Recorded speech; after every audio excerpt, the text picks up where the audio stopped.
ఇంకొకరు ఏమిటంటే ఒకసారి ఆ కమెంట్స్ చూసేటువంటి ప్రయత్నం చేద్దాం. సుహాసిని గారిని అలాగే భవిత గారిని ఉద్దేశించి అసలు వాళ్ళ మెంటల్ కండిషన్ ప్రజెంట్ ఎలా ఉంది, వారు దేనికోసం అసలు ఇటువంటి వీడియోలు చేస్తున్నారు అదేది ఉద్దేశించి కొంతమంది చిల్లర కమెంట్స్ పెడుతూ ఉన్నారు. ఆ కమెంట్స్ ఏంటనేది మనం ఒకసారి చూసే ప్రయత్నం చేద్దాం. ఒకసారి ఇవ్వండి. మీకు ఇస్తాం, మీరే చదవండి. ఇప్పుడు వాళ్ళు పెట్టిన కమెంట్స్ ప్రకారమే నేను మిమ్మల్ని క్వశ్చన్లు అడుగుతాను. మీరు అంటే నేను కమెంట్ పెట్టినోడిని కాదు, వాళ్ళ తరపున నేను మిమ్మల్ని అడుగుతున్నాను. మీరు క్లారిటీ ఇచ్చేటువంటి ప్రయత్నం చేయండి. ఓకే.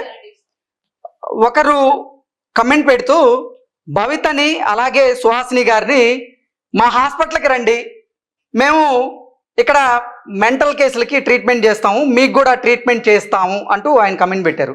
దీనికి మీరు ఇచ్చే ఆన్సర్ ఏంటంటే కనుక డాక్టర్స్ ఏం పిచ్చోడు కాదు. ముఖ్యంగా చెప్తున్నాను, కర్నూలు హాస్పిటల్లో అంటే కనుక హెడ్ అనేవాడు ఎప్పుడు అప్పదని చెప్పరు కదా, అతను సీనియరే కదా, మీ అందరికన్నా అతను సీనియరే కదా.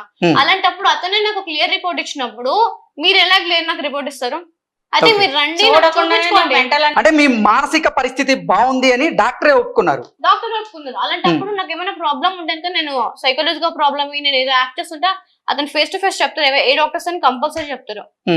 అంటే మీ మదరే చెప్పారు కదా, ఒక డాక్టర్ ఆవిడ కావాలని డ్రామాలు ఆడుతుంది, ఆమె రిపోర్ట్స్ చూడుకోకుండా నా గురించి ఏం తెలుసుకోకుండా ఆమె కూడా అంటే తనకి ఏం లేదు కదా, తను చదువుకోవడానికి డ్రామాలు ఆడుతుంది అంతే. ఆమె మిగతా కానీ భవిత నాకు చదువుకోవడం అంటే చాలా ఇష్టం, కాకపోతే చదువుతుంటే నాకు ఆ పుస్తకంలో మా తల్లిదండ్రులు కనపడుతున్నారు, వాళ్ళ జ్ఞాపకాలు గుర్తొస్తున్నాయని చెప్తున్నారు. అదే నా ప్లేస్ లో మీరు బుక్స్ పట్టుకొని మీకు గత జన్మ సంబంధించి వస్తే మీరు చదువుకోగలరా? చదవలేరు కదా. ఇప్పుడు ఆ మెమరీస్ అన్ని మనకు కనిపిస్తూ ఉంటే కనుక మనకి ఎప్పుడైనా సరే మనము జస్ట్ మనం ఎవరికైనా మన ఫ్యామిలీ రిలేటివ్స్ లో ఎవరికైనా చిన్న గాయం అయిందంటేనే ఏడుస్తారు. అలాంటివి నేను 2 జన్మల నుంచి నా ఫ్యామిలీని మిస్ అవుతున్నా. ఎవరికైనా బాధ అనేది ఉంటుంది కదా, అనుకోకుండా ఏమి ఉండదు. ఓకే, నేను అది చెప్తున్నాను. మా హాస్పిటల్కి రండి, మీ మెంటల్ డిజార్డర్ కి మేము ట్రీట్మెంట్ చేస్తామంటూ కూడా ఇంకొకరు కమెంట్ చేశారు. చెప్తానండి, ఇప్పుడు ఆ డాక్టర్ పెట్టిన వాళ్ళు నేను ఏ ఛానల్ కి అయితే వాళ్ళు పెట్టినరో మెసేజ్ నెంబర్ తీసుకోవచ్చు కదా, నెంబర్ తీసుకొని ఫోన్ చేసి పిలిపించుకోవచ్చు కదా. ఆ ప్రయత్నం కూడా వాళ్ళు చేయట్లేదు, కానీ ఇష్టం వచ్చినట్టు కామెంట్ చేస్తున్నారు. ఇప్పుడు ఒక డాక్టర్ కావచ్చు, ఒక లాయర్ కావచ్చు, ఎవరైనా ఒకరు అడిగితే గనుక నెంబర్ ఇవ్వరా? ఏ ఛానల్ అయినా ఇస్తారా లేరా? అవును. అంటే వాళ్ళు కూడా తెలుసుకోకుండా అయితే ఏమి ఇవ్వరు, తెలుసుకునే తర్వాతనే వాళ్ళు ఇస్తారు. డాక్టరా ఏ పర్సన్ అనేది. ఒకరు మీరు చెప్పే దాని ప్రకారంగా మీకు కళ్ళ ముందు ఏవైతే దృశ్యాలు కనపడుతూ ఉన్నాయో, భూగర్భంలో గుడి ఉందని, ఆ గుడిలో కొన్ని అంటే దేవుడి విగ్రహాలు ఉన్నాయి, వాటిని వెలికి తీయడం, వాటికి పూజలు చేయడమే మీ కార్యం అని చెప్పి మీరు చెప్పిన నేపథ్యంలోనే పురావస్తు పరిశోధనా శాఖ వారికి తెలియజేస్తే వారు భూగర్భంలో ఏమి ఉన్నాయో ప్రస్తుత టెక్నాలజీ ప్రకారంగా చూసి అసలు మీరు చెప్తున్న గుడి ఉందో లేదో వాళ్ళు క్లియర్ గా చెప్తారు కదా, మీరు ఎందుకు పురావస్తు శాఖ వారిని సంప్రదించలేదు అంటూ ఒకరు కమెంట్ చేశారు. మీరేమంటారు? తెలియదు కదా సార్, ఎవరి దగ్గరికి మేము వెళ్ళాలో మాకు తెలియదు. ఇప్పుడు ఈ వీడియో చూసిన వాళ్ళైనా మాకు అప్రోచ్ అవుతారు కదా. ఇప్పుడు ఏ ఛానల్ చూసినా కూడా ఉందన్నప్పుడు కాంటాక్ట్ నెంబర్ ఎవరైనా అడుగుతారు. అడిగినప్పుడు వాళ్ళు వచ్చినప్పుడు మేము ఎందుకు పోము, మేము వెళ్తాం.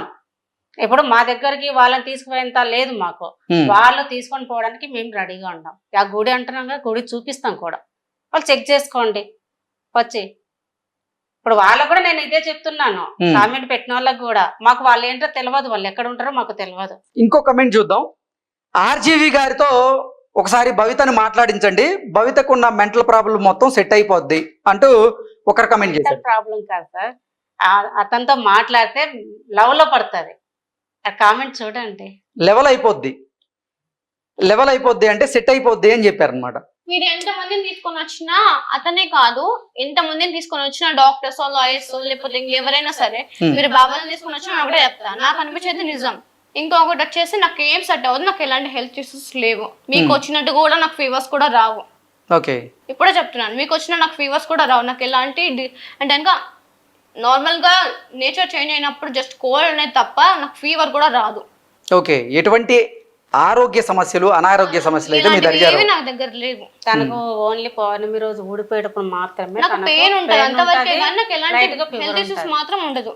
ఇంకొకరు కమెంట్ చేస్తూ కేఏ పాల్ దగ్గరికి తీసుకువెళ్ళండి, అతను ప్రార్థన చేస్తాడు, సెట్ అయిపోద్ది.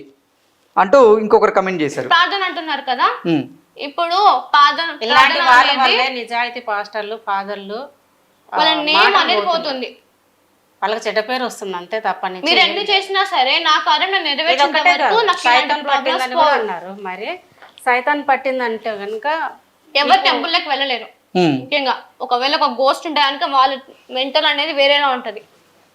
ఓకే. ఇవన్నీ గుడికి చూపించడము, ఒకవేళ నేను అప్పని చెప్తాను అక్కడ గుడి ఉండవలసిన అవసరం లేదు, అను యాక్సిస్ అక్కడ ఉండాల్సిన అవసరం లేదు. భవిత మీరు టెంపుల్కి వెళ్తారా? వెళ్తాను. దేవుడిని నమ్ముతారా? నేను దేవుని నమ్ముతానని చెప్తున్నాను కదా, బాబాని నమ్మను. ఓకే, దేవుళ్ళని నమ్ముతారు. నేను దేవుళ్ళని నమ్ముతాను.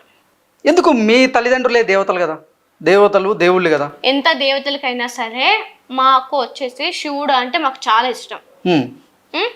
కాబట్టి మేము శివుని ఎక్కువ ప్రార్థిస్తాం. ఏ నాగైనా సరే ఖచ్చితంగా శివుని ప్రార్థిస్తుంది, అది కామన్.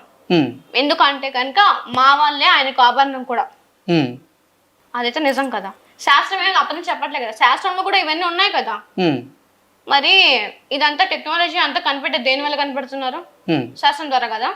భవిత మీకేమో ప్రతి పౌర్ణమికి కుబుసం వస్తుంది, అంటే ఆ పాము సంబంధించినటువంటి లక్షణాలన్నీ మీలో ఉన్నాయి కదా. అంటే మీరు పక్కవారిని ఎవరినైనా గిచ్చినా లేకపోతే కొరికినా విషం అనేది వాళ్ళకి ఎక్కిన సందర్భం ఏదైనా ఉందా? నేను నా ఒంట్లో అంటే అమ్మ వచ్చి గతంలో ఏం చెప్పారంటే, మీకు మీ మెంటల్ డిజార్డర్ ఉంది మీకు అని, లేకపోతే మానసిక పరిస్థితి బాగాలేదని ఎవరన్నా అంటే మీకు కోపం వస్తుందని మీరు వారిని కొరికేవారు లేకపోతే రక్కేవారు అంటూ గతంలో అమ్మ చెప్పినటువంటి నేపథ్యంలో మీరు ఎవరినన్నా అసలు కొరికారా? వారి పరిస్థితి ఎలా ఉంది? అంటే వాళ్ళకి ఏం కాలేదు, అప్పుడు నాలో ఎలాంటి విషయం లేవు, అప్పుడు నాకు ఇలాంటి చేంజెస్ కూడా నాకు లేవు. ఏంటంటే కనుక నాకు ఈ మధ్య తెలిసింది ఏంటంటే, నాకు 3 times 4 times నా వల్ల జస్ట్ అన్ఎక్స్పెక్టెడ్ గా నా నీళ్ళు అనేది వాళ్ళకి గుచ్చుకున్నప్పుడు దెబ్బ ఇక్కడ కూడా మా మమ్మీకి ఉంది, ఇంకా అది అక్కడ ఉంది. 10 days వరకు పెయిన్ అనేది కంట్రోల్ కాలేదు, అంతేగాని ఎలాంటి విష ప్రభావం లేదు. ఓకే, మీ శరీరంలో అయితే ఎటువంటి విషం తాలూకా ఇప్పుడైతే అనవాళ్ళు లేవు. ఓకే, ఇప్పుడు అదే సార్, ఇప్పుడు టెస్టులు కూడా చేయించింది కూడా. ఇక్కడ 10 days నుంచి మా మమ్మీకి పెయిన్ ఉంది, తినకే కాదు.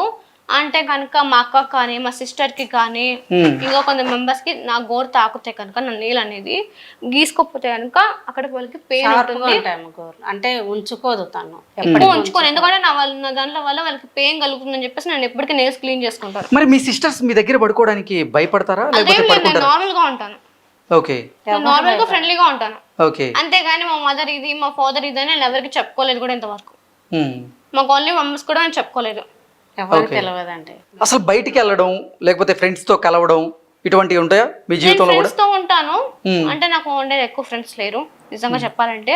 ఒక 2-3 మెంబర్స్ ఉన్నారు అంతవరకే. నేను కాల్స్ మాట్లాడతాను, ఒకవేళ వచ్చినప్పుడు కనుక నేను వెళ్తాను, మీట్ అవుతాను. అది కూడా అమ్మకు చెప్పాను. ఇప్పటి వరకు బంధువుల ఇంటికి వెళ్ళడం కానీ లేకపోతే మీ స్నేహితుల ఇళ్లలో రాత్రిపూట సమయం కేటాయించడం కానీ అలా ఎప్పుడైనా జరిగిందా? అంటే మీరు రాత్రిపూట పడుకున్న తర్వాత మీ శరీరంలో మార్పులు వస్తాయి, మీ ఆలోచనలో మార్పులు వస్తాయి, మీరు నాగలోకం వెళ్తారు అంటూ మీరే చెప్తున్నటువంటి నేపథ్యంలో మీ ఇండ్లు దాటి అసలు బయటికి వెళ్ళే ప్రయత్నం చేయరా ఎప్పుడు? నేను నార్మల్ గా మార్నింగ్ వెళ్తాను, అట్లా ఈవినింగ్ పార్క్ వెళ్తాను, లేకపోతే ఆడుకుంటాను. అందరిలాగా నా లైఫ్ కూడా నార్మల్ గానే ఉంది ఇక్కడ. కాకపోతే ఇక్కడ ఎవరింటికి, నేను ఫ్యామిలీ రిలేటివ్స్ ఇంటికి ఒక్కరింటికి కూడా నేను వెళ్ళలేదు. ఎందుకని? నాకు వెళ్ళడం ఇష్టం లేదు. ఓకే, వెళ్తే ఫ్యామిలీతోనే వెళ్తాం కానీ నేను ఒంటరిగా ఎక్కడ పోలేదు. ఓకే, ఏంటి అంటే మీ బంధువులు ఎవరన్నా మిమ్మల్ని చిన్న చూపు చూడడం కానీ లేకపోతే మీ మానసిక పరిస్థితి బాగాలేదని వాళ్ళు అనుకోవడం? కొంతమంది అంటుంటారు కదా సార్, పల్లెటూరులో ఎలా ఉంటుంది, పిచ్చిది మెంటది ఇట్లా మాట్లాడతారు. మాట్లాడినప్పుడు చీఫ్ డాక్టర్ ఒకటే చెప్పారు, పాపను కొంతమంది ఇలా ఉంది కాబట్టి వాళ్ళు అనే మాటలు కూడా పాప మైండ్లో ఉన్నా కూడా తొందరగా ప్రాబ్లంగా ఎక్కువైతుంది, తగ్గే సూచన మనకు తనలో ఏది లేదు కానీ ఇలా అన్నారని తను బాధపడడం కానీ కోప్పడడం కానీ జరుగుతుంది. అట్లాంటప్పుడు మీరు చేంజ్ అవ్వండి అంటే నేను అక్కడ నుంచి హైదరాబాద్కి వచ్చి నేను పాపను హాస్పిటల్ చూపించుకోవడము, ఆ ట్రీట్మెంట్ వాడే కొద్దీ, ఆ మెడిసిన్ వాడే కొద్దీ నా బాడీ ఆకలి ఎక్కువ అవుతుంది కానీ